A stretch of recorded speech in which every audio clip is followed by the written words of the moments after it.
যাদের হৃদয়ে আছে আল্লাহর ভয়,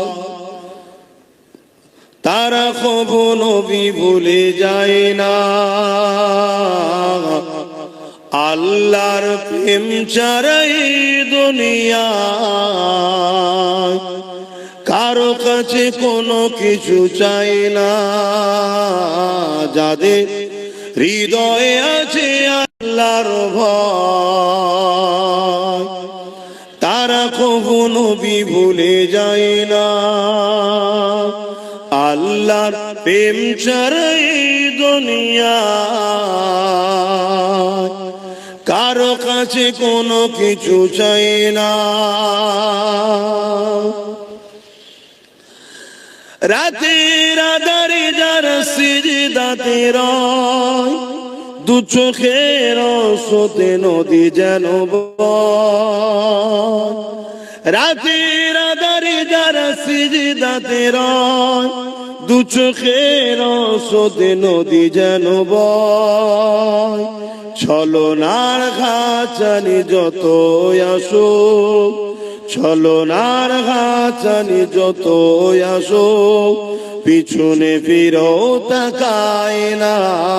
যাদের হৃদয়ে আছে আল্লাহর ভয়, তারা কখনো নবী ভুলে যায় না।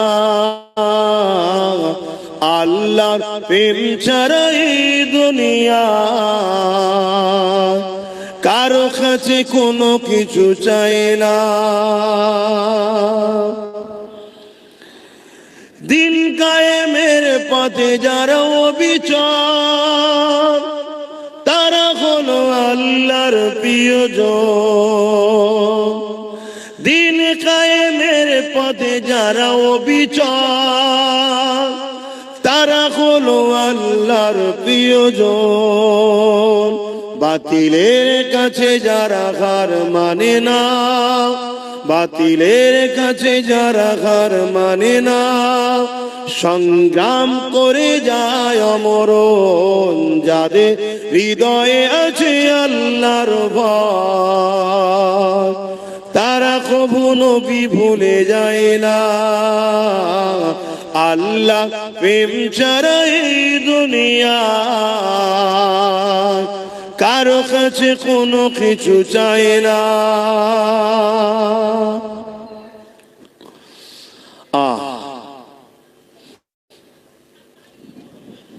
আল্লাহ ছাড়া কারো কাছে কিছু চান নাকি আপনারা? যে কিন্তু আজ মুসলমানের সংখ্যা অনেক হয়ে যাওয়ার পরও আমরা আজকে লাঞ্ছিত অপমানিত হচ্ছি। এর কারণ হচ্ছে আমাদের মধ্যে মুনাফিক গাদ্দার ঢুকে গেছে, যারা আমাদেরকে সংগঠিত এক হতে দেয় না। দ্বিতীয় নম্বর, আমাদেরকে আগালে ভেতরে ঢুকে হয় গুলিয়ে দেয়, নচেত মনোবলকে ভাঙিয়ে দেয়। দেখো, আমার ডিউটি আপনাদেরকে বোঝানো। আমি জানি আমি কোরআনের পক্ষে থাকার জন্য কেন্দ্র সরকার ও রাজ্য সরকার উভয় আমার দুশ্মন হয়েছে। যেমন গত 2-3 দিন আগে কেউ কোরআনের বিরুদ্ধে বলল, তার অনেক আগে রাজ্য সরকারও কোরআনের বিরুদ্ধে বলেছে। বলেছে না বলেন? বলেছে কোরআন শেষ হয়ে যাবে আমার উন্নতি। এটা কি বিরোধী নয়? এটাকে কোরআনকে অপমান করা নয়? এটাকে কোরআনের বিরুদ্ধে কথা নয়? আপনি কোরআন মানেন না, এটা আপনার বিষয়। আমরা জোর করি না যে আপনি কোরআনকে মানুন, কিন্তু আমি মানি। আপনার যেমন কোন একটা ধর্ম আছে পছন্দ, ওটা আপনার পছন্দ, আমি মানি না। কিন্তু আমি আপনার ভালোবাসাতে আঘাত দিতে পারি না, আর এই শিক্ষাটা আমার কোরআন আমায় দিয়েছে। জোরে বলুন সুবহানাল্লাহ। আপনার ধর্মগ্রন্থ আপনাকে কি শিখিয়েছে আমি জানি না। কেন কোন ব্যক্তি ভুল করলে ধর্মগ্রন্থকেও টানার আমার ধর্ম আমাকে শিক্ষা দেয় না। এজন্যই তো কোরআন শ্রেষ্ঠ। আরে প্রতিটা ধর্মগ্রন্থ সংযোজন সংশোধন সময়ের সাথে সাথে চেঞ্জ হয়েছে, কিন্তু কালামুল্লাহ কুরআন ১৫০০ বছর ধরে চেঞ্জ তো দূরের কথা, জের জবর পেশ নুক্তাকেও কেউ সরাবার ক্ষমতা রাখে না। জোরে বলুন সুবহানাল্লাহ। কেন? এটা কোনো মানুষের নয়, এটা কোনো মানুষের মত নয়, মানুষের কিতাব লিখা নয়, এটা হলো একমাত্র স্রষ্টা রব্বুল আলামিনের পক্ষ থেকে এসেছে মানুষ জাতির জন্য গাইড বুক। আমরা চলবো কিভাবে মানুষ জাতি, সেই গাইড বুক আমাদের স্রষ্টা বানিয়েছে। মানুষ কখনো মানুষকে গাইড দিতে পারে না। এই মাইক্রোফোন যে তৈরি করেছে সে সব থেকে বেশি জানে। এই বক্স, এই মেশিন, এই ঘড়ি, এই মোবাইল, যে কোম্পানি, যে ইঞ্জিনিয়ার তৈরি করেছে সে সব থেকে বেশি ভালো জানে। তাই প্রতিটা জিনিসের সঙ্গে একটা নোটবুক দেয়, কোনটা এর জন্য স্যুট করবে, কোনটা স্যুট করবে না। মানুষকে যিনি সৃষ্টি করেছে তিনিও আমাদের জন্য গাইড বুক পাঠিয়েছেন, সেটা হলো কোরআন শরীফ। জোরে বলুন সুবহানাল্লাহ। এর আগে আরো 103কে পেটিয়েছে, কিন্তু সেইগুলো মানুষ সময়ের সাথে সাথে তার মধ্যে ভুল পদক্ষেপের জন্য বা মহান স্রষ্টা সেগুলোকে রদ করে দিয়েছে, বাতিল করে দিয়েছে। কেন? ডাক্তারি পারে একটা রোগীর প্রেসক্রিপশনের মেডিসিনকে চেঞ্জ করতে, ঠিক তো নাকি? হ্যাঁ। যখন কোন কোম্পানি একটা মোবাইল বার করেছিল প্রথম, তার মধ্যে ক্যামেরা ছিল না, শুধু চিপ দিয়া যেত, তাই তো নাকি? তারপরে আবার কোম্পানি বার করলো চিপও থাকবে, ক্যামেরাও থাকবে। তারপরে কোম্পানি আর একটু বার করলেন, সেখানে আবার কি জিবি সিস্টেম দিলেন, চিপ ছাড়াও চলবে। কিন্তু আগের গুণও আছে, যত আসমানি কিতাব আছে সব গুণ কোরআনে আছে। কোরআন কিন্তু একদম লেটেস্ট। জোরে বলুন সুবহানাল্লাহ। এরপরে আর কোন আসমানি কিতাব আসবে না। এই কিতাব এসেছে হুদাল লিন্নাস, মানুষের জন্য। মানুষের জন্য কিতাব এসেছে, সে যে ধর্মেই জন্ম হোক না কেন, প্রত্যেকটা মানুষকে কল্যাণ, সঠিক রাস্তা, নিরাপত্তা, প্রেম, ভ্রাতৃত্ব, ভালোবাসা, সন্ত্রাস মুক্ত পৃথিবী, দুর্নীতি মুক্ত পৃথিবী, নেশা মুক্ত পৃথিবী, রেপ মুক্ত পৃথিবী, খুন মুক্ত পৃথিবী একমাত্র কোরআন দিতে পারে। জোরে বলুন সুবহানাল্লাহ। আমেরিকা তো এত কিছু করেছে, রেপকে বন্ধ করতে পেরেছে, ডিভোর্স বন্ধ করতে পেরেছে, কিন্তু কোরআন যে মদিনা 100% মেনে চলে, সেই মদিনা শরীফকে দেখো 1450 বছর 1500 বছর ধরে ওই মদিনায় কখনো রেপ তো দূরের কথা, একটা নারীকে ইফটিজিংও করা হয় না। জোরে বলুন সুবহানাল্লাহ। যুবকেরা, তরুণেরা, এ নবী পাকের প্রেমিকেরা, কোরআনকে মুহাব্বত করে ভালোবাসো, কোরআনের পক্ষে আওয়াজ তোলো। কোরআনের দুশমন তো তারা যারা কিনা সন্ত্রাস, কোরআনের দুশমন তো তারা যারা মানবতার বিরুদ্ধে, কোরআনের দুশমন তো তারা যারা নারীর দেহকে শোষণ করে, কোরআনের দুশমন তো তারা যারা মানুষের খোদা খাওয়ার স্বপ্ন রাখে। কেন? কোরআন এদের চক্রান্তকে বারবার ব্যর্থ করে দিয়েছে। কোরআন মানুষের চোখকে খুলে দিয়েছে, কোরআন মানুষকে জানিয়ে দিয়েছে মানুষ কখনো মানুষের প্রভু হতে পারে না। তোমরা মানুষের উপাসনা করো না। কোরআন জানিয়ে দিয়েছে তামাম কায়নাতের মালিক হলেন একজন, লিল্লাহি মা ফিস সামাওয়াতি ওয়া মা ফিল আরদ, জমিন আসমানের একমাত্র মালিক হলেন আল্লাহ। এই জন্য কোরআনকে তারা অপছন্দ করে। এই কোরআন জানিয়ে দিয়েছে কেউ যদি রেপ করে, ওই রেপিস্টকে গলা পর্যন্ত পুঁতে দিয়ে তাকে পাথর মারতে মারতে মেরে ফেলো। কেননা যে নারী জাতির সম্মান দিতে পারে না, তার পেটে দেখার কোনো অধিকার নাই। তাই রেপিস্টকে মারতে বললে আজকে যারা রেপিস্ট তারা কোরআনের বিরুদ্ধে তো কথাই বলবে। কেন? কোরআন যদি থাকে রেপিস্টদের উপরে আইন চালু হয়ে যাবে, রেপিস্টদের বিরুদ্ধে কথা হবে। এ যুবকেরা, তরুণেরা, এ আমার নবী পাকের প্রেমিকেরা, কোরআন জালিমদের বিরুদ্ধে লড়াই করতে বলেছে, কোরআন জালিমদের বিরুদ্ধে সংগ্রাম করতে বলেছে। আজকে দিনে যারা জালিম আছে তারা তো কোরআনের বিরোধী করবে, কিন্তু দুঃখের বিষয় তুমি আমি কোরআনের মাননেওয়ালা বলে সেই জালিমদের সঙ্গে কি করে দল করি, সেই জালিমদের সঙ্গে কি করে সাথ দিই, সেই জালিমদের সঙ্গে কি করে উঠা বসা করে, সেই জালিমদের কি করে শক্তিশালী করি। এটাই তো বড় দুঃখের বিষয়, এটাই হলো বোঝার বিষয়। মনে রেখে দিও, তুমি আল্লাহ পাকে তোমাকে আমাকে ছাড় দিয়েছে, ছেড়ে কিন্তু দেয় রে। এ নওজওয়ানেরা, কিয়ামতের দিনে কোরআনকে যারা মহব্বত করবে, কোরআনকে যারা প্যার করবে, আমার আল্লাহ পাক কিয়ামতের দিনে কোরআনের খাতিরে তাদেরকে নাজাত দিয়ে দেবে। কিয়ামতের দিনে কোরআনকে আল্লাহ সুন্দর করে সাজাবে। সেই কোরআন তখন বলতে লাগবে, ও রব্বি আল্লাহ পাক, এই জমিনের উপরে যারা আমার হয়ে কথা বলেছে, আমাকে মুখস্থ করেছে, আমাকে স্মরণ করেছে, আমাকে মুখস্থ করেছে, আমাকে এমন করে সিনার মধ্যে রেখেছে, ও রব্বি আল্লাহ পাক, আজকে দিনে তাদেরকে আপনি নাজাত দিন, নাজাত দিন। ওই কোরআনের খাতিরে আল্লাহ কোরআনের প্রেমিকদেরকে আল্লাহ সেদিন জান্নাতি বানিয়ে দেবে। আরো জোরে বলুন সুবহান।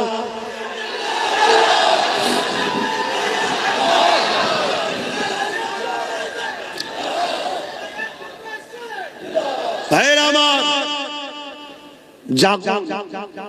অনেকে বলতে পারে যে আপনি কি করছেন? আমি তো কমসে কম প্রতিটা জায়গায় ওয়াকাফ নিয়ে, কোরআন নিয়ে প্রত্যেকটা জায়গায় কন্টিনিউ রোজই আলোচনা করছি। যে আমার অজে যায় তারা শোনে না, শোনে না।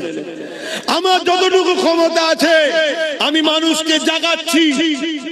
এই মানুষ জাগাতে ভাঙড়ের মানুষ একটা মাত্র আমার ভাই তার সাথ দিয়েছিল। তার দ্বারা সর্বপ্রথম বাংলায় কোরআনের দুশমনের বিরুদ্ধে কেস করিয়েছি, এবং তার দ্বারা আরো অনেক ওপরে ওপরে চিঠিও পাঠিয়েছি। তার ক্ষমতা যত দূর আছে। কিন্তু আপনি যদি জানতে চান তাহলে আমার দিলের কথা শোনে। যদি এই বাংলার মানুষ তোমরা আমার সাথ দিতে বা আগামীতেও যদি দাও, আল্লাহ যদি দয়া করে, কখনো যদি আল্লাহ ক্ষমতায় আনে, এমন আইন করব, কোরআন শুধু নয় কোন ধর্মগ্রন্থের উপরে যদি আঘাত দেয় তার 12 বছরের জেল হবে, কোনো জামিন যোগ্য হবে না, এমন আইন তৈরি করি। এটা হওয়া দরকার। আজকে বিভিন্ন রাজ্যে হচ্ছে, বিভিন্ন রাজ্যে হচ্ছে, যেখানে 5% মুসলমান। কত পার্সেন্ট? 5। সেই 5% মুসলমানের রাজ্যের মুখ্যমন্ত্রী আজকে সে আইন করছে, কোন ধর্মের বিরুদ্ধে কথা বললে তার 7 বছরের জেল, এত ফাইন। আর আমরা 40% মুসলমানের বাংলা সবাই মিলে যার করে উঠে বসে আছি, একটা পর্যন্ত বিবৃতিও দিল না যে এরকম অন্যায় কথাকে উইড্র করে নাও, নাই আইনের আওতায় আনতে বাধ্য হব, এটাও বললো না। তাহলে কতটা অহংকারী, এ কতটা কোরআন বিদ্বেষী। এই কোরআনের বিরুদ্ধে আবহাওয়া চলছে, এই অবস্থাতে সে কিন্তু তার ধর্মের দুর্গা আলিঙ্গন তৈরি করে নিল। অথচ আমাদের ট্যাক্সের টাকায়, আমাদেরই জনগণের দিয়া হসপিটাল হবার জায়গায় ভাবো, ভাবতে হবে। এ যুবক, তুমি যদি আজ না জাগো, জান্নাত তো পাবে না, তোমার বাচ্চা কোনো ধর্মটাও পাবে না। আমার কথা যদি কারো সন্দেহ হয়, যে আমার সঙ্গে ডিবেটে বসতে চাই, আমি বসতে রাজি আছি। যে জান্নাত পাবে না, আব্বাস সিদ্দিকী বলেছে, এই কথাতে আমি ডিবেটে বসতে রাজি আছি। আল্লাহ তোমাকে দুনিয়ায় কি জন্য পাঠিয়েছে? কি জন্য পাঠালো? কেন দুটো হাত দিল, কেন দুটো পা দিল? তুমি জানো না? হাত যে জন্য দিয়েছে ওই রাস্তায় যদি কাজ না করতে পারো, পা যে জন্য দিয়েছে ওই রাস্তায় যদি চলতে না পারো, জবান যে জন্য দিয়েছে ওই হক কথা যদি বলতে না পারো, কান যে জন্য দিয়েছে সেই জায়গায় যদি কানের কথা না শোনো, তাহলে আল্লাহ কোরআনে তার সম্বন্ধে কি বলেছে? উলাইকা কাল আনআম, মানুষের মধ্যে কিছু মানুষ আছে হাত থাকতো তারা জুলুম করে, ইনসাফ করে না, পা থাকতো খারাপ রাস্তায় যায়, ভালো রাস্তায় যায় না, জবান থাকতো আমার বিরুদ্ধে কথা বলে, আমার পক্ষে বলে না, অর্থাৎ ইনসাফের পক্ষে। আল্লাহর পক্ষে বলতে ইনসাফ, মানবতা নাই, সত্যের পক্ষে। আরে বোঝো দুটো দিক, একটা শয়তানের একটা রহমানের। কথা বুঝে আসছে না? ফেরাউন শয়তানের দিকে ছিল, মুসা রহমানের দিকে ছিল, নমরুদ শয়তানের দিকে ছিল, ইব্রাহিম নবী রহমানের দিকে ছিল, এদিস শয়তানের দিকে ছিল, হোসাইন রহমানের দিকে ছিল। এইভাবে যুগে যুগে চলে আসছে। আমার গরিবে নওয়াজ রহমানের দিকে ছিল, জালিম শাসক শয়তানের দিকে ছিল, হতবাগ আকবর শয়তানের দিকে ছিল, মুজাদ্দিদ আল বেসানি রহমানের দিকে ছিল, আমার মুজাদ্দিদ জামান রহমানের দিকে ছিল, জালিম ব্রিটিশরা শয়তানের দিকে ছিল। আজকেও সেই সিলসিলা চলছে না চলে না? তুমি মনে করছো ইসলাম মানে শুধু দাড়ি টুপি নামাজ রোজা, এইটাই তো তোমার বড় ভুল হয়ে গেছে। আর এইটা তোমার ভুল নয়, তোমাকে এই জায়গায় নিয়ে যাওয়া হয়েছে। আর এই জায়গায় নিয়ে গেছে কারা? শয়তানেরই অর্থে পরিচালিত একদল মোল্লা মুলি সাহেবরা তোমাকে নিয়ে গেছে, যে মুসলমানকে শুধু মসজিদ চিনা, নামাজ দেখা, রোজা দেখা, দাড়ি দেখা, টুপি দেখা, ওকে মাথায় ঢুকিয়ে দে ধর্ম মানে এটা। চুরি হচ্ছে রুখতে হবে না, যাওয়ার দরকার নেই। খুন হচ্ছে যাওয়ার দরকার নেই, অন্যায় হচ্ছে যাওয়ার দরকার নেই, রেপ হচ্ছে বলার দরকার নেই, জুলুম হচ্ছে বলার দরকার নেই। আরে তুমি জানো না জুলুমকারী জুলুম করে জাহান্নামে যাবে, জুলুম দেখে যে চুপ থাকবে সেও জাহান্নামে যাবে। আমি এই কথার উপরে বাস করতে রাজি আছি। তোমাদের ঈমানকে মজবুত করার জন্য বলছি যে আব্বাস সিদ্দিকী এরই ফচকে মতো হুজুর কি বলছে হয়তো মনে হতে পারে কারো, অত বড় বড় সব রয়েছে, হ্যান রয়েছে, তান রয়েছে। আমি এই কথাই বাস করতে রাজি আছি। ইসলাম যুগে যুগে অন্যায় সাম্রাজ্যকে মিটিয়ে দিয়ে সর্বধর্মের মানুষের মুখে হাসি ফুটিয়েছে, এর নাম হলো ইসলাম। ইসলাম কখনো কোনো ধর্মের উপরে জোর করেনি, কোন ধর্মের বিরুদ্ধে লড়াই করেনি। ইসলাম যতবার লড়াই করেছে সন্ত্রাসদের বিরুদ্ধে, জালিমদের বিরুদ্ধে। আজকে দেখা যাচ্ছে অনেক মন্দিরের পিছনে হাজার হাজার লাশ পাওয়া যাচ্ছে না যায় না? এখন তার বিরুদ্ধে লড়াই করার ইজাজত ইসলাম দিয়েছে। কিন্তু যখনই লড়াই করতে যাবে কেউ যদি বলে ইসলাম হিন্দুদের বিরুদ্ধে, এটা হলো চরম একটা অন্যায়। ইসলাম হিন্দুদের বিরুদ্ধে নয়, ইসলাম খ্রিস্টানদের বিরুদ্ধে নয়, ইসলাম ওই যে ধর্মের নামে যারা নারী দেহ শোষণ করেছে তার বিরুদ্ধে। কথা শুনছেন না শোনেন? হ্যাঁ, আজকে কোন বাবা বলবে যে নারী হলো মজা করার জিনিস। দেখলেন না কিছুদিন আগে মিডিয়াতে বলছিল, দেখেছেন না? দেখেন একটু হ্যাঁ কি না বলেন, নারী কি মজা করার জিনিস? ইসলাম বলছে এরা হলো মানবরূপী পশু, এরা নারীকে সম্মান দেয় না, এরা নারীকে ভোগের জিনিস মনে করে, নারীকে মজার জিনিস মনে করে। এই সকল মানবরূপী পশুদের বিরুদ্ধে লড়াইয়ের নাম হলো ইসলাম। এখন ওই পশুর বিরুদ্ধে লড়তে গিয়ে কেউ যদি বলে আরে আমার ধর্মগুরুর বিরুদ্ধে লড়ছে, তোর ধর্মগুরু তো একটা ছাগল, নারী কখনো মজা করার জিনিস, তার বিরুদ্ধে তো লড়তে হবে, ঠিক না বেটি? এই ছাগলগুলো দেখছে ইসলামের ঘরের ছেলে যদি জেগে যায় কোরআন পড়ে, তাহলে আমার পাগলামি তো ছুটিয়ে ফেলবে। তাই আগে থেকে কোরআনের বিরুদ্ধে বলে, ইসলামের বিরুদ্ধে বলে ইসলামকে মিটাবার চেষ্টা করছে। কেন? ওদের হাতে রাজ পাওয়ার আছে, যে মিটিয়ে দে, থাকবে না বাঁশ, না থাকবে বাঁশ। কথা বুঝে আসছে না? তাহলে এই জায়গায় দাঁড়িয়ে থেকে বলো তোমার আমার ডিউটি আছে না? না। আব্বাস সিদ্দিকী কি করছে? আব্বাস সিদ্দিকী যতটুকু ক্ষমতা যে করছে জাগাচ্ছে, বলছি। তাহলে আজকে সেই জায়গায় তোমরা যদি যে ক্ষমতাটা আল্লাহ তোমাদেরকে দিয়েছে ওই ক্ষমতা যদি ঠিক জায়গায় প্রয়োগ করতে পারো, তাহলে আমরা আরো শক্তিশালী হব না? হব না? কথা বলো, শক্তিশালী হব না? হব না? তাহলে আমরা যদি আরো শক্তিশালী হতে পারি, তাহলে জালিমদের বিরুদ্ধে আরো সোচ্চার হওয়ার ক্ষমতা পাবো না? এগুলো তো বুঝতে হবে। আমি আবার একবার বলছি, আমরা সবাই বাপ আদম, মা হাওয়া সন্তান। হিন্দুরা আমার ভাই বোন, আদিবাসীরা আমার ভাই বোন, দলিতরা আমার ভাই বোন, সাঁওতালরা আমার ভাই বোন, মতুয়ারা আমার ভাই বোন। তোমরা মানো চাই না মানো, আমি তাদেরকে ভাই বোন বলে মানি। কেন? তাদেরও বাপ যে আমারও বাপ সে, তাদেরও মা যে আমারও মা সে। প্রথম বাপ মা আদম আর হাওয়া থেকে পৃথিবীতে মানুষ্য জাতি তৈরি হয়েছে। কোন হিন্দু, আদিবাসী, দলিত, সাঁওতাল, বাগদির সঙ্গে আমাদের লড়াই নয়। সে কি ধর্ম, তার কি খাবে, তার কি পছন্দ, তার কাছে। কিন্তু কেউ মুসলমান হয়েও যদি নারীকে উপরে জুলুম করে তার বিরুদ্ধেও যেমন যুদ্ধ করতে হবে, সে যে কোনো ধর্মের হোক নারীর উপর জুলুম করলে তার বিরুদ্ধে লড়াই করতে হবে। শুনছেন না? শোনেন, কারণ নারী মায়ের জাত, ও ধর্ম কি আমি দেখবো না আমার মায়ের জাতের উপরে জুলুম হয়েছে, সে মুসলমান মেয়ে হলে তার পাশেও দাঁড়াবো, অমুসলিম মেয়ে হলে তার পাশেও দাঁড়াবো। তাই আজও এতদিন হয়ে যাওয়ার পরে তিলোত্তমা বোনকে তো কম বেশি সবাই ভুলে গেছে, কিন্তু নওশাদ তার নামে এখনো ব্যানার টাঙিয়ে রক্তদান শিবির লড়াই এখনো করছে না, করেন? কেন নওশাদকে এই শিক্ষাটা মোহাম্মদ রসুল দিয়েছে। কথা বুঝে আসছে না? হ্যাঁ, অনেকে ভুলে গেছে, অনেক ঘুরৌড়ি করেছিল, অনেকে সব ভুলে গেছে। কি গো, ভুলে গেছে না? যাই, কিন্তু না, সে কোন ধর্মের, কি তার পছন্দ, তার কি খায়, সে কি ধর্ম করে, কাকে উপাসনা করে, ওটা আমার দেখার বিষয় নয়, ওটা স্রষ্টা দেখবে। কিন্তু এতটুকু জানি, সে একজন সৎ ভদ্র, একটা মায়ের জাত, মানুষের সেবা করতে একটা লেডি ডাক্তার, তার উপরে জালিমরা জুলুম করেছে। এই জালিমদের বিরুদ্ধে লড়াই করে বোনের পক্ষে থাকাটা হলো ইসলাম। আমি বুক ঠুকে বলে যাচ্ছি, এতগুলো ক্যামেরায় রেকর্ড হচ্ছে, আপনারাও শুনছেন। কোন যদি মায়ের বেটা মৌলী সাহেব থাকে, আমার এই কথাকে কেটে দিক, যেটা ইসলাম নয়। আমরা মনে করি শুধু মসজিদে যাও, আল্লাহু আকবার, হয়ে গেছে ইসলাম। আরে 24 ঘন্টার মধ্যে 5 ওয়াক্ত নামাজ, 5 10 50 1 ঘন্টা সময়, বাকি 23 ঘন্টা আল্লাহ কি বেকার পাঠিয়েছে নাকি? আর কি কাজ নেই? আর কি কাজ নেই?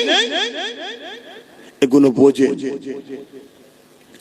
ভাইরা, নওজওয়ানেরা, তরুণেরা, এ নবী পাকের প্রেমিকেরা, এই দুনিয়া তোমার আমার জন্য চিরস্থায়ী নয় গো। দুনিয়া লোভ লালসাতে আখিরাত কানা হয়ে যেতে লেগেছে।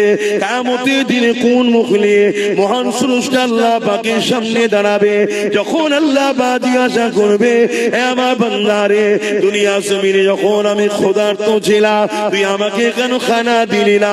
দুনিয়া জমিনে যখন আমার পরনার কাপড় ছিল না, তুই আমাকে কেন কাপড় দিলি না? দুনিয়া জমিনে যখন আমার উপরে জুলুম হয়েছিল, তুই কেন আমার সাথটা দিলি না? ওই সময় বান্দা বড় অবাক হয়ে যাবে, ও রব্বি আল্লাহ, আপনাকে আবার ক্ষুধার্ত কেন লাগবে? আপনি তো কায়নাতকে পালন করে, আপনি তো রব্বুল আলামিন, তাম আলমের পালন কর্তা, আপনাকে আবার কেন ক্ষুধার্ত লাগবে? আমার আল্লাহ পাক বলতে লাগবে, বান্দারে, দুনিয়া জমিনে যখন তোর প্রতিবেশী আশেপাশে গরীব বান্দা বান্দি কোন ক্ষুধার্ত ছিল, ওদেরকে যদি খানা দিতি, ওটা আমারই সৃষ্টি, আমারই বান্দা, তাহলে আমি আল্লাহ আমাকে খানা দিয়া হতো। ওরে আমার বান্দা বান্দিরে, দুনিয়া জমিনে যখন কোন গরীব অসহায় এতিমের পরনার কাপড় ছিল না, তুই যদি তাকে কাপড় দিতি, ওটা আমার বান্দা আমাকেই দিয়া হতো। দুনিয়া জমিনে যখন আমার কোন বান্দা বান্দির উপরে জুলুম অত্যাচার হয়েছিল, বান্দারে, তুই যদি আমার বান্দা বান্দির পাশে দাঁড়িয়ে জালিমদের বিরুদ্ধে লড়াই করতি, ওরে আমার বান্দা বান্দিরে, ওটা আমারই বান্দার পাশে দাঁড়ালি, আমি আল্লাহ আমারই পাশে দাঁড়ানো হতো। হ্যাঁ বান্দা, আমার কোনো প্রয়োজন না, কিন্তু আমার বান্দাকে ভালোবাসবি তুই। তাই রাসূলুল্লাহ জানিয়ে দিলে, আল্লাহ পাকে যদি দয়া পেতে চাও, আল্লাহর বান্দাদের উপরে দয়া করো, আল্লাহর সৃষ্টির উপরে দয়া করো। সে হিন্দু হতে পারে, সে বিপদে বললে তার উপরে দয়া দেখাও। কেউ আদিবাসী হতে পারে, সে মুসিবতে বললে তার উপরে দয়া দেখাও। কেউ গরিব যে কোনো ধর্মের হতে পারে, তার পাশে দাঁড়াও। এর নাম হলো ইসলাম। ইসলাম কখনো জুলুম করা শিখায় রে। ইসলাম বলেছে জালিমদের বিরুদ্ধে মজবুত হয়ে লড়াই করো। আজকে আমি দেখতেছিলাম সোশ্যাল মিডিয়ায়, এমন করে একটা আইল্যান্ড রয়েছে কোন একটা দেশে, ওই দেশে আইল্যান্ডের মধ্যে 13-14 বছরের ছোট ছোট মেয়েগুলোকে তুলে নিয়ে যে বন্দি করা হয়, এবং ওই মেয়েদের ঘরে ইনজেকশন দিয়ে, বিভিন্ন নেশা দিয়ে, পৃথিবীর বিখ্যাত বিখ্যাত দেশের রাজা মন্ত্রী সেলিব্রিটি যাদেরকে বলা হয়, ওই 13-14 বছরের মেয়েগুলোকে ওই আইল্যান্ডের মধ্যে নিয়ে যে শোষণ করে। আজকে মুসলিম শুধু নয়, মানবতাকে জিজ্ঞাসা করি, যারা বাচ্চা বাচ্চা মেয়েদের ঘরে 13-14 বছরের মেয়েকে তুলে নিয়ে নিয়ে যে আইল্যান্ডের মধ্যে নিজের নফসের খিদে মিটাবার জন্য, নিজের হাবাসকে মিটাবার জন্য, নিজের শরীরের চাহিদা মিটাবার জন্য এই ফুটফুটে বাচ্চা মেয়েগুলোকে ইনজেকশন দিয়ে, নেশা দিয়ে দিনের পর দিন শোষণ করে, রেপ করে, পরবর্তীতে তাদেরকে মেরে দেয় বা মরে যায়। কত অত্যাচার না হয় বলো, এদেরকে মেরে দেওয়া দরকার আছে না না? এটাই ইসলাম বলে। জালিমদেরকে যেখানে পাবে, এমন করে মুশরিক জালিমদেরকে যেখানে পাবে তাদেরকে হত্যা করো। কেন সেই সময়ে ওই জালিমদের চরিত্র এমন ছিল, বাজারে নারীদেরকে নিলামে তুলতো, বাচ্চা বাচ্চা কন্যা করে জ্যান্ত মেরে দিত।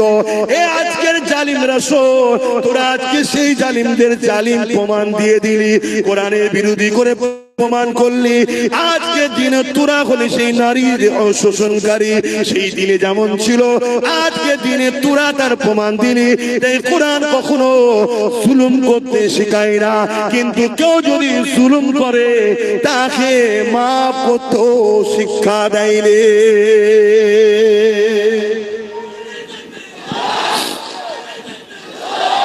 বলো, তোমার বাড়ি একটা 14 বছরের ফুটফুটে বোন আছে, বেটি আছে, তাকে তুলে নিয়ে যদি কেউ দীর্ঘদিন নেশা করিয়ে তাকে সেক্সুয়াল হ্যারাসমেন্ট করে, তার শরীরকে শোষণ করে, তাও কত বছর, 13-14 বছর। আর শোষণ করছে কে? 40-50 বছরের বয়স্ক লোকেরা, যারা পৃথিবীর বিখ্যাত বিখ্যাত দেশের প্রেসিডেন্ট, পৃথিবীর বিখ্যাত বিখ্যাত সেলিব্রিটি। বলো, এই সকল মানবরূপী পশুদের বিরুদ্ধে কোরআন যদি বলে এদেরকে যেখানে পাবে সেখানে হত্যা করো, সেই সময় যারা ছিল কোরআন এটা ভুল বলেছিল?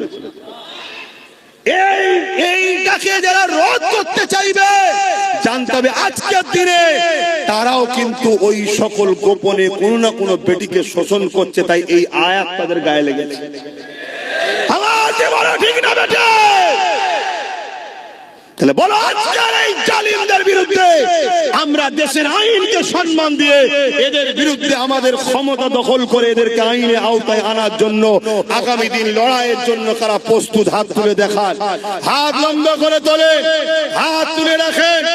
গরিবদের জন্য লড়বেন, আওয়াজ দিয়ে বলুন, গরিবদের জন্য লড়বেন, এতিমদের জন্য লড়বেন, নারীদের জন্য লড়বেন, বিধবাদের জন্য লড়বেন, জালিমদের বিরুদ্ধে লড়বে, এতিমদের পক্ষে লড়বে, যারা সন্ত্রাস হবে, দেশের সঙ্গে গাদ্দারি করবে, নারীদেরকে শোষণ করবে, বাচ্চা বাচ্চা কন্যাদেরকে রেপ করছে, এদের বিরুদ্ধে কঠোর আইন তৈরি করার জন্য আপনারা আগামী দিন লড়বেন।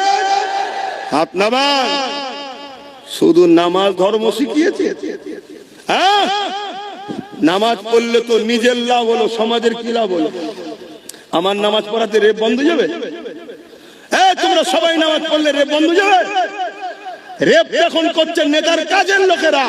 এই দেখলেন না কিছুদিন আগে 17 বছরের একটা মেয়েকে রেপ করেছিল উত্তরপ্রদেশের সরকারের এমএলএ, তাকে আবার জামিন করে দেওয়া হলো, দেখলেন? তাহলে আবার পরবর্তীতে যাক সুপ্রিম কোর্টকে ধন্যবাদ জানাই, সে রেপকে নাকি স্টেটে দিয়ে জামিনকে নাকি আবার রুকে দিয়েছে। কথা বুঝে আসছে?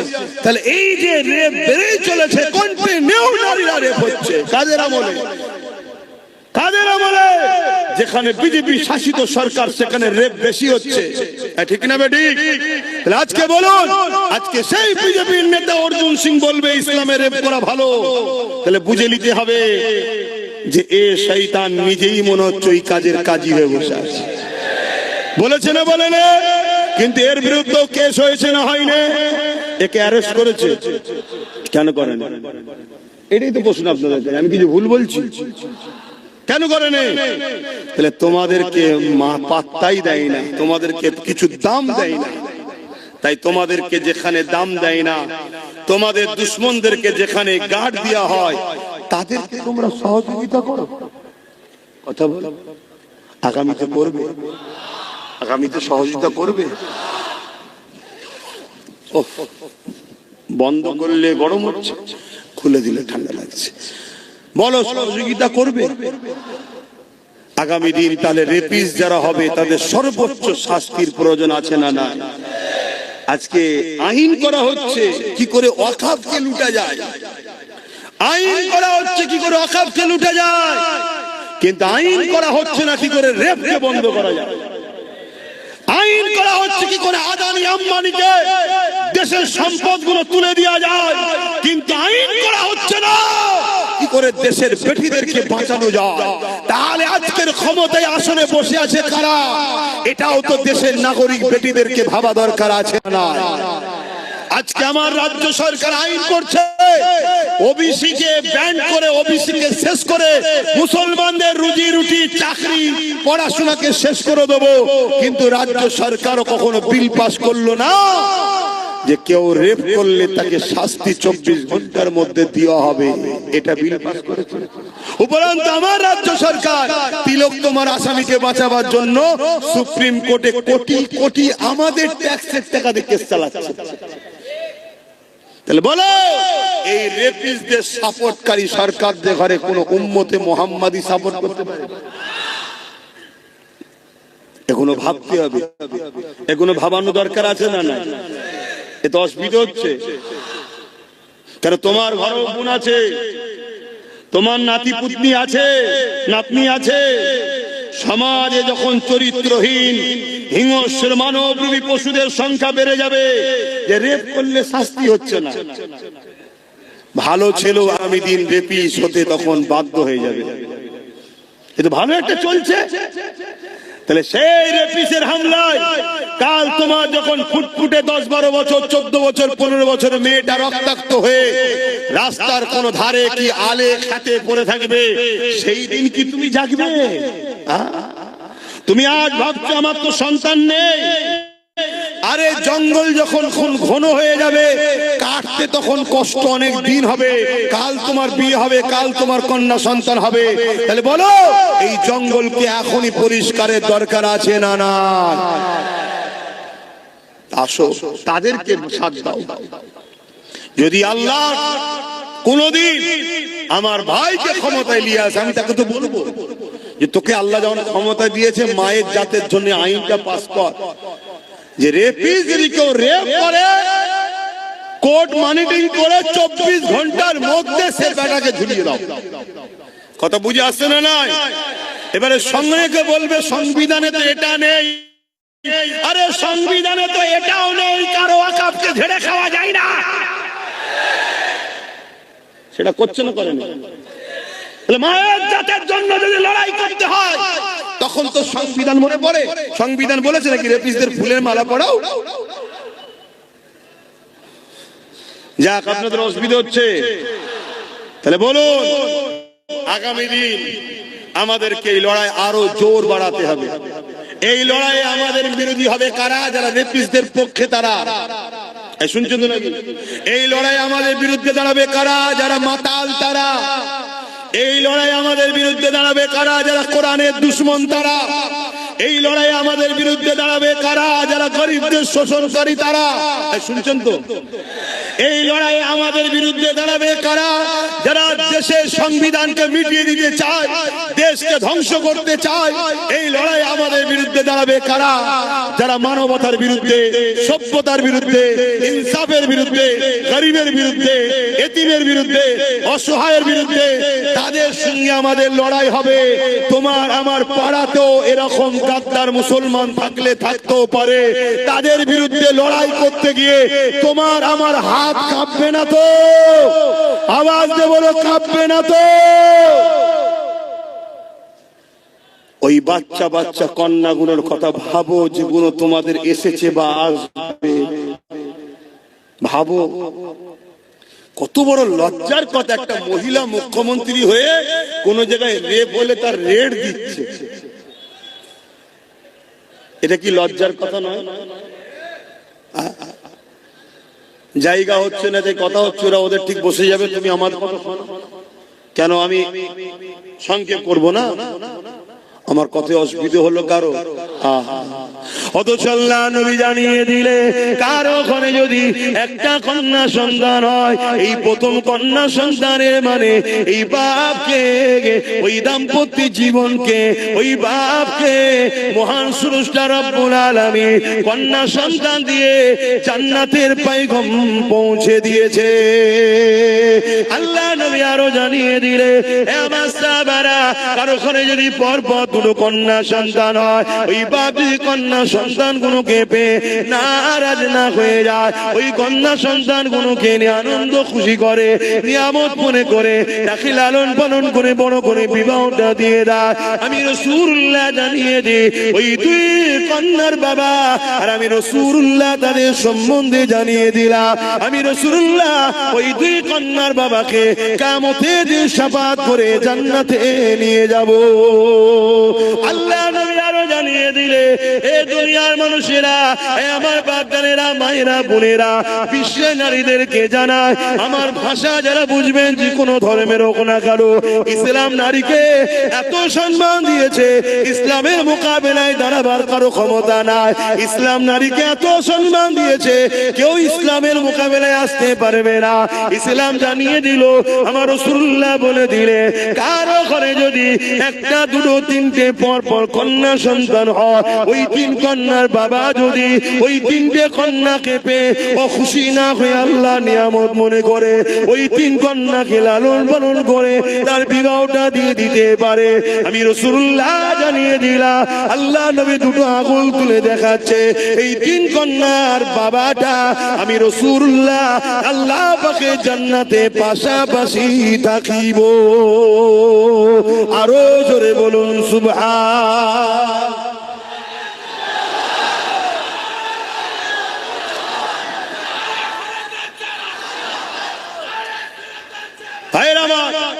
ভাবতে হবে সেই ইসলামের উপরে মিথ্যাচার হচ্ছে কি? ইসলামে নাকি রেপ করা ভালো। যে ইসলাম নারীকে এত মর্যাদা দিয়েছে, একটা একটা নারী একটা একটা জান্নাত, বলুন সুবহানাল্লাহ। যে ইসলাম নারীকে এত মর্যাদা দিয়েছে, আল জান্নাতু তাহতা আকদামুল উম্মাহাত, প্রত্যেকটা পুরুষের জান্নাত নারীর পায়ের তলায়, সেই নারীটা হলো সেই পুরুষের মা, জোরে বলুন সুবহানাল্লাহ। যে ইসলাম নারীকে এত মর্যাদা দিয়েছে, শ্রেষ্ঠ পুরুষ ওই ব্যক্তি যাকে তার স্ত্রী সার্টিফিকেট দেয়, নারী হলো স্ত্রী সার্টিফিকেট দেয় যে আমার স্বামী ভালো, সে হলো শ্রেষ্ঠ পুরুষ। ইসলাম নারীকে এত মর্যাদা দিয়েছে, সেই ইসলামের উপরে মিথ্যাচার করছে, এর কারণ একটাই, এরা জেনে নিয়েছে পাওয়ার আমাদের হাতে। তাই বলে যাচ্ছি, আব্বাস সিদ্দিকী কি করছো কেউ যদি জানতে চাও, কোনদিন যদি আমাদেরকে ক্ষমতা দাও, এই নারী বিদ্বেষীদের ঘরে তুলে নিয়ে যায় এদের পাছা প্রশাসন দিয়ে লাল করে ছেড়ে দেওয়ার ক্ষমতা আমরা রাখি। আল্লাহু আকবার, জিন্দাবাদ জিন্দাবাদ, ইয়া রাসূলুল্লাহ ইয়া রাসূলুল্লাহ, আল্লাহু আকবার। নারীদের পক্ষে আছি তো নাকি? নারী বিদ্বেষীদেরকে প্রশাসন তুলে নিয়ে যে আইনের আওতায় এনে পাচা লাল করুক, এর পক্ষে আপনারা কি নয়? জোরে বলুন, হাত তুলে বলুন, পক্ষে নয়। কিন্তু প্রশাসন আমার আপনার কথা শুনবে কেন? আমি আপনি তো কে? উপরন্তু আমি আপনি যদি কোন রেপিসের পক্ষে, রেপিসের বিরুদ্ধে নাবি ও মানে মজলুম নারী যে রেপ হয়েছে, সেই অসহায় বোনের পক্ষে যদি আমরা নাবি, প্রশাসন তোমাকে আমাকে মেরে তুলে দেবে কেন? প্রশাসন এখন রেপিসদের হাতে কন্ট্রোল। ভাষাটা কি খারাপ লাগলো? প্রশাসন বন্ধুদের কিছু করার নেই, তারা চাকরি করছে, তারা বলছে জনগণ দেখে দেখে এই রেপিসদের ঘরেই বসিয়েছে, শিক্ষিতদের বসাই নেই। এক কথা মাথায় ঢুকছে? তাহলে বলো, পাপ একজন করে, সে যেমন পাপ করে জাহান্নামে, পাপীকে কেউ যদি পাপ করার ক্ষমতা যোগায়, সে জাহান্নামী নয়? কি বলছি শুনছো? একটু বোঝো, একটু জাগো, একটু দেখো। আহা, আজকে এত মুসলমান থাকার পরও এই বাংলার জমিনেতে যে কোরআনটা রাসূলুল্লাহর উপরে 23 বছর ধরে ধারাবাহিকভাবে নাজিল হলো, যে কোরআন রাসূলুল্লাহর উপরে প্রথম যখন নাজিল হয়েছিল, আল্লাহ নবীর গুহা থেকে এসে নিজের আহলিয়া আমাদের আম্মা জান হযরত খাদিজাতুল কুবরা রাদিয়াল্লাহু তাআলা আনহাকে বলেছিলেন, জাম্মালুনি জাম্মালুনি জাম্মালুনি। তিনাকে ঠান্ডা লাগতেছিল, কম্বল চাপা দিবার কথা। এ যুবকেরা, তরুণেরা, বাপেরা, আল্লাহ নবী নবী দয়ার উপরে বিয়ে পড়ে 23 বছর ধরে যে কোরআনটা ধারাবাহিকভাবে নাজিল হয়েছে, এই কোরআনের বিরুদ্ধে চক্রান্ত 1000 বছর ধরে চলে আসছে। কিন্তু যারা চক্রান্ত করেছে তারা একটা দিন বলতে বাধ্য হয়েছে, এই কোরআন কোনো মানুষের কথা নয়, এই কোরআন হলো মহান স্রষ্টার ঐশী বাণী। আজকে সেই কোরআনকে নিয়ে আমার বাংলা জমিনে কত বড় মিথ্যাচার করা হয়ে গেল। সেই কোরআনের বিরুদ্ধে কত রকম নোংরা নোংরা কথা বলা হলো, যে ভাষাগুলো বলতে আমাকে নিজের জবানে বড় কষ্ট লাগছে, আপনাদের শুনতে কোনো বাকি নাই। আজ উম্মতে মুহাম্মাদীকে জানতে চায়, আমার রাসূলুল্লাহ আমাদের কাছে প্রথম নম্বর যেটা রেখে গেল কিতাবুল্লাহ, আল্লাহ পাকের কিতাব কোরআন। সেই কোরআনকে আজকে মিথ্যাচার করা হচ্ছে, সেই কোরআনকে আজকে বেউসুদি করা হচ্ছে। এ উম্মতে মুহাম্মাদী, বলো আজ তোমার কাছে জানতে চায়, এই জালিমদের বিচার হওয়া দরকার আছে না না? কিন্তু বিচারটা করবে কে? আমি হুজুর, আমার ভাই করবে? বলেন কে বিচার? বিচার তো আইন করবে, কিন্তু আইন তো একটা জড় বস্তু, সে তো নিজে চলতে পারে না, আইনকে চালানো হয়। তা আইনকে যারা চালায় তারা নেতা লিডার, তাই তো নাকি? এই নেতা লিডার নির্বাচন করে কারা? জনগণ, আমরা। আর বাংলায় নেতার তকদির আমরা সিলেক্টেড করার ওসিলা আল্লাহ আমাদের দিয়েছে। তাহলে আজকে বাংলার বুকে আমরা 4.5 কোটি কম বেশি মুসলমান হওয়ার পরও আমার কোরআনের বিরুদ্ধে মিথ্যাচার করা হলো, এতগুলো কেস মামলা হলো, এখনো পর্যন্ত কি সে বেটাকে ধরা হয়েছে? তাহলে আমাদের গালে কি চুনকালি নয়? এটা কি আমাদেরকে শিক্ষা দিয়া নয়? এটা কি আমাদেরকে অপমান অপদস্থ করা নয়? যে তোদের হাইসিয়াত কি আছে রে, তোদের আমি একটু চলতি ভাষায় বলছি, তোদের মুরত কি আছে? তোদের রসুলের উপরে আঘাত দেব, তোদের আল্লাহর উপরে আঘাত দেব, তোদের কোরআনের উপরে আঘাত দেব, তোদের দিনে নাকি রেপ করাটা ভালো কাজ বলবো, তোদের মুরত নেই, আমাদেরকে কিছু করতে পারবি কেন? তোরা হলি ভিখারি, তোদেরকে 500 টাকায় কিনা গোলাম তোরা আমাদের। এটাই বলা হচ্ছে তো নাকি? জাতকে জানতে চাইছি, আপনাদের কি আখিরাতে কল্যাণ হবে মনে হয়? কেন আল্লাহ তো প্রশ্ন করবে কিয়ামতের দিনে, বল জবাব দে যে আমার কোরআন নাকি 5 নম্বর আয়াত হিংসা ছড়িয়েছিল, কেউ বলেছে আমার কোরআন নাকি নাউজুবিল্লাহ মানুষের লেখা, আমার কোরআনের উপরে নাউজুবিল্লাহ এটা ওটা করা দরকার, কেউ বলেছিল। বল আমার কোরআনের জন্য কি করলি? তোরা তো দুনিয়ার স্বার্থে কাউকে এক জায়গায় পৌঁছাবার জন্য তোরা মারপিট করেছিস, খুন করেছিস, যেটা আমার নিষেধ সব করলি।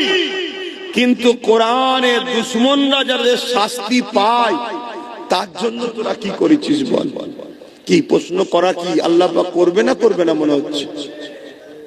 তাহলে কি জবাব দেবে? ওয়াজ অনেক হয়েছে ভাই, ওয়াজ করে করে করে করে মানুষের সমাজের হালচাল দেখে আমার এই বয়সেতেই শখ মিটে যাচ্ছে যে আর ওয়াজ করতে ভালো লাগছে না। কি হবে ওয়াজ করি? যদি টাকা ইনকাম করার শখ থাকে, জলসা করার কোনো প্রয়োজন নেই। বিজনেস করলে অনেক টাকা, আদানি আম্বানি রিলায়েন্স টাটা এরা কেউ জলসা করে বড় লোক হয়নি, সব বিজনেস করেই হয়েছে। ওজন জলসা করে আমরা আমাদের বাপ চাচাদের ঘরে তো দেখছি যা হাল, জলসা করে করে আমার বাপ চাচাদের ঘরে তো দেখে আসি তাদের হাল কি। রিসেন্ট এই 5-10 বছর হয়তো একটুখানি মানুষের মধ্যে একটা জিনিস হয়েছে, না হুজুরদের একটু মূল্যায়ন করা দরকার, আলেমদের মূল্যায়ন করা দরকার। না হয় আমার তো প্রথম জীবনে দেখা আছে রে বাবা। তবে এইটাও মাফ করবেন, এটাও আব্বাস সিদ্দিকীরই অবদান। এখন তো বিরোধী অনেকে করবে, এটাও আমার অবদান, না হয় সব জানা আছে। তো যাই হোক, সেটাই বলছি। আমার প্রশ্ন আপনাদের কাছে যে আল্লাহ আমাদেরকে তো জিন্দেগি দিল নবীর দিনের পাহারাদার হয়ে, আর রাসূল বললেন এই তিনটে রেখে গেলাম মজবুত করে ধরো। আজকে 4.5 কোটি মুসলমান থাকার পরও, আমাদের ভোটে সরকার গড়ার পরও আমাদের দুশ্মন সরকার বলছে সে তারও দুশ্মন, আমার কোরআনের নামে এত বড় মিথ্যাচার করলো, সংবিধানের 25 নম্বর ধারাকেও লঙ্ঘন করলো, এতগুলো কেস হলো, তারপরও তাকে এখনো ধরা হলো না কেন? কোন একটা জায়গায় আমার বলতে ইচ্ছা করছে আমাদেরই গাফলতি নেই তো, যে সরকার এটা জেনে যায় না তো যে মুসলমানগুলোর কাছে, এদের কাছে কোরআন আগে নয়, রাসূল আগে নয়, আল্লাহ আগে নয়, দ্বীন আগে নয়, এদের কাছে আমি যা বলবো তাই, আমি আগে।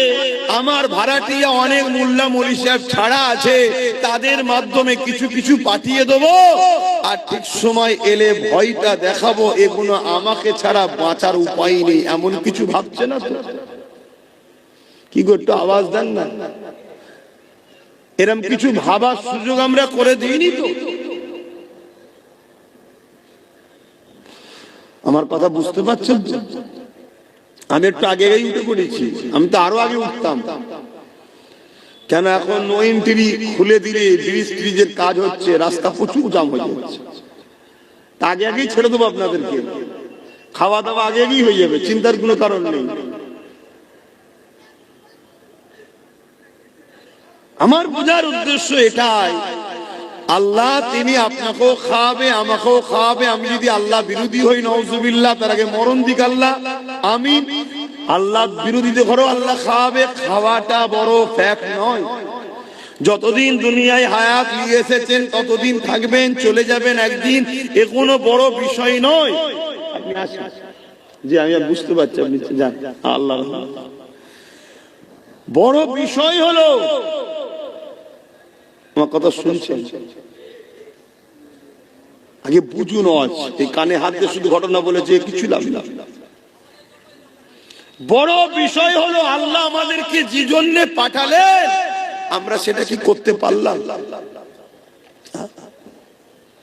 কোনটা সত্য, কোনটা অন্যায়, কোনটা নাই, কোনটা মিথ্যা, এটাকে পার্থক্য করার জন্যই তো আল্লাহ পাক কালামুল্লাহ কোরআনকে পাঠিয়েছে। আজকে সেই কোরআনের উপরে যখন আঘাত হয়ে গেছে, এ যুবকেরা, তরুণীরা, বাপেরা, তাহলে আমরা কি করে আর দ্বীনের পক্ষে রইলাম? আজকে এতগুলো মুসলমান আমরা দুনিয়া জমিনে কোনো কাউকে জিতাবার জন্য নিজের কওমের ভাইকে মারছি, কাউকে জিতাবার জন্য কারো নামে কেস করছি, কাউকে জিতাবার জন্য কারো ঘরকে পর্যন্ত ভেঙে দিচ্ছে। আমরা মুসলমান একে অপরের বিরুদ্ধে লড়তে লেগেছে, দুনিয়ার স্বার্থে, দুনিয়ার কোন দুশ্মনের রাসূলের স্বার্থে, দুনিয়ার জমিনের কোন ইসলামের বিরোধী স্বার্থে আজ আমরা এক কাজ করে বেড়াতে লেগেছি।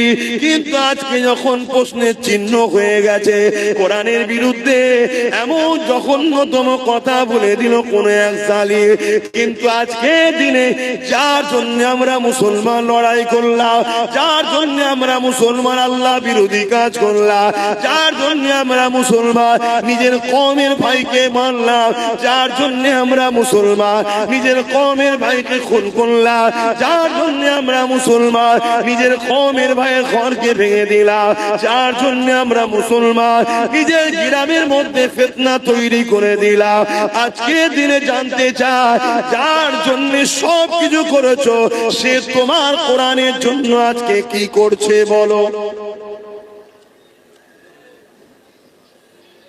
বলো কি করছে? তাহলে কার পিছনে সময় দাও? তাহলে এ থেকে বোঝা যায় যার জন্য এত কিছু করলে সে নিজেও তোমার কোরআনের পক্ষে নয়।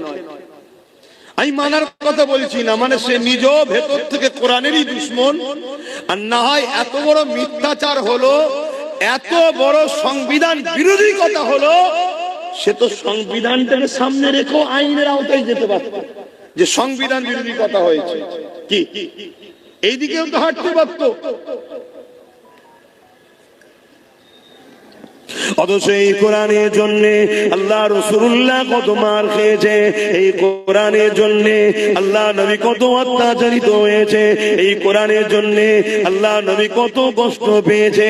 এই যুবকেরা, তরুণেরা, বাপেরা, আল্লাহ নবী যখন তায়েফের জমিনে গিয়ে এই কোরআনের মেসেজকে শোনাবে বলে, কালামুল্লাহকে শোনাবে বলে আল্লাহ নবী যখন তায়েফের জমিনে গেল, তায়েফের মুশরিক জালিম অত্যাচারীরা ছোট্ট ছোট্ট বাচ্চা দিয়াকে তাদের হাতে পাথর তুলে দিয়ে আমার রাসূলুল্লাহর বিরুদ্ধে লেলিয়ে দিল।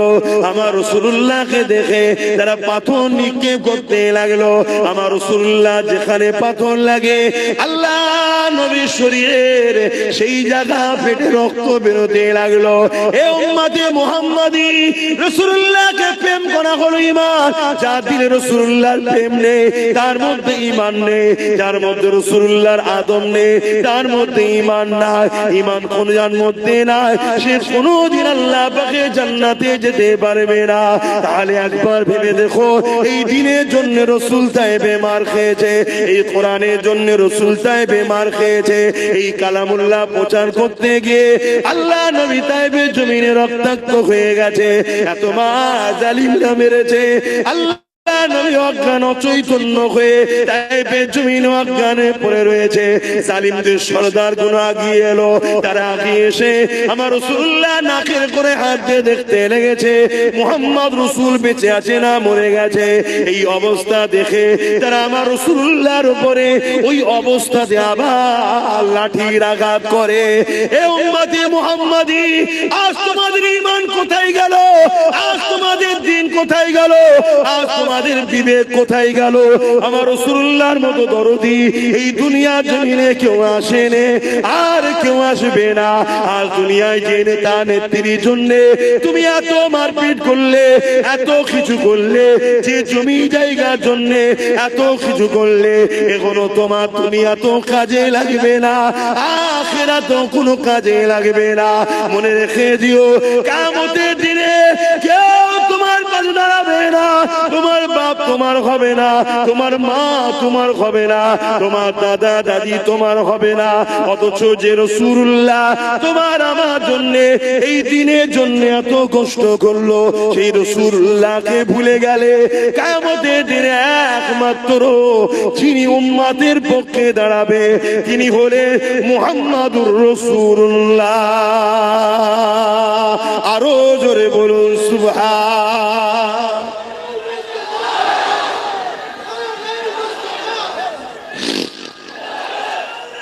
আল্লাহ বলে ওয়াজ কেন করা হয়?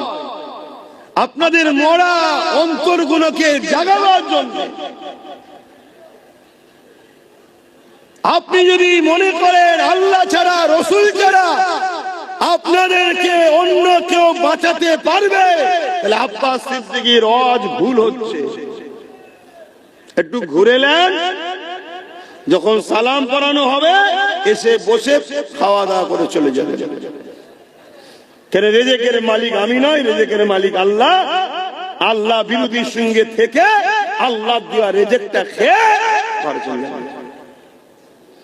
আর যদি মনে হয় যে আমাদের আল্লাহ রাসূল ছাড়া কেউ নেই, তাহলে তুমি সব জায়গায় পা ফেলার আগে একবার দেখে নাও আমি আল্লাহ রাসূলের দুশমনের সাথ দিচ্ছি না তো।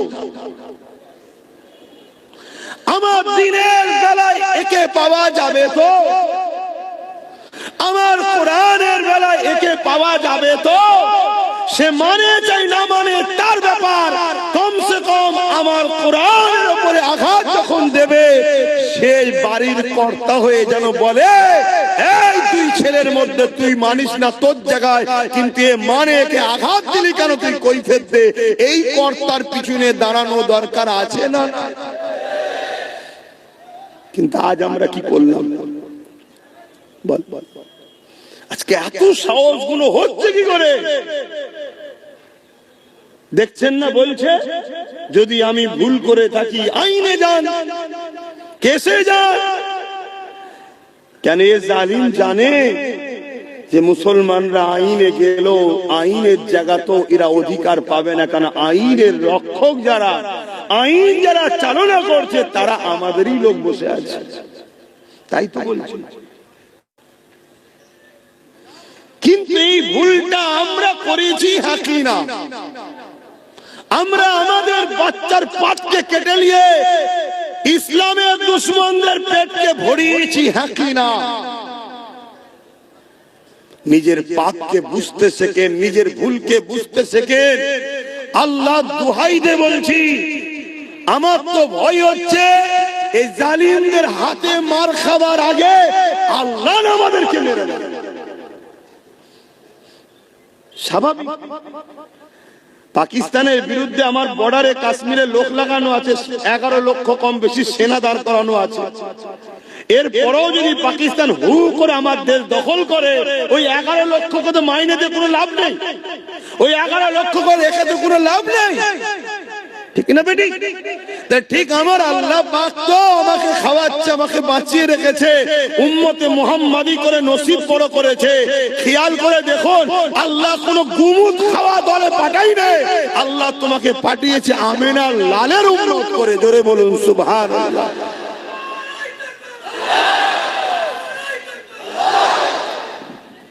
কতটা সৌভাগ্য আল্লাহ তোমার দিয়েছে, কিন্তু তুমি থেকে কোনো কাজ নাই। উপরন্তু তোমার জন্য আচ্ছা আচ্ছা ভালো ভালো লোক লড়াইয়ের ময়দানে গিয়ে ঠিক সময় গিয়ে পিছু হাঁটতে বাধ্য হয়ে যাচ্ছে। কেন? তোমার আমার মতো মুসলিম সেজে কিছু গুন্ডা, কিছু দালালদের জন্য আজ আমরা বারবার পিছিয়ে যাচ্ছি না, যাই। আল্লাহ পাক ছাড় দিয়েছে। আমার তো ভয় হচ্ছে আল্লাহর পক্ষ থেকে মার না এসে যায়, আল্লাহর পক্ষ থেকে শাস্তি না এসে যায় আমাদের উপরে। দেখেন আমার আলোচনা বুঝতে পাচ্ছেন কি জানি না, যদি বোঝেন এখনো সময় আছে। আজ কোরআনের বিরুদ্ধে বলেছে, কাল কোরআন ছিঁড়া হবে, পোড়ানো হবে, বেউজ্জতি করা হবে, আরো অনেক কিছু করা হবে। তুমি কিছুই করতে পারবে না আজ যেমন করতে পারোনি। কেন? তোমার হাতে সেই পাওয়ার নেই যে পাওয়ারে ওরা করছে। আমার অজ বুঝছেন তো নাকি? হ্যাঁ, লোক বলবে এই হুজুরটা ওটা ছাড়া কিছু বোঝে না। আমি সত্যিই বলি ওটা ছাড়া কিছু বুঝিনি। কেন? ওটা ছাড়া আজকের দিনে আমাদের এক কদম আগানো আজ যাবেও না। পেটের জন্য যদি ওয়াজ করতে আসতাম, তাহলে এসব কথা বলে দুশ্মন তৈরি করার কি দরকার ছিল? যে বাবারা বাবারা বাবারা করে চলে যেতাম। দে চ হয়ে গেল কাজ শেষ। এ তো যা হচ্ছে প্রতিটা মোড়ে মোড়ে দুশ্মন তৈরি হচ্ছে। যদি এটার প্রয়োজন না থাকতো তাহলে রাসূলুল্লাহ কেন দোয়া চাইতেন যে আল্লাহ আমাকে আপনি রাজ ক্ষমতাও দেন? মদিনায় গিয়ে নবী রাষ্ট্র কায়েম করলেন, রাষ্ট্র প্রধানও তৈরি হলেন। কেন?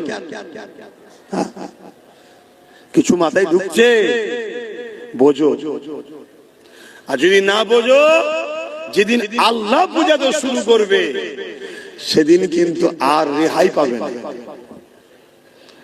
আমাদেরকে আল্লাহ তো রাসূলের ওয়ারিস করেছে, আল উলামা ওয়ারাসাতুল আম্বিয়া, রাসূলের ওয়ারিস করেছে আমাদেরকে, তোমাদেরকে দ্বীন বুঝাবার জন্য।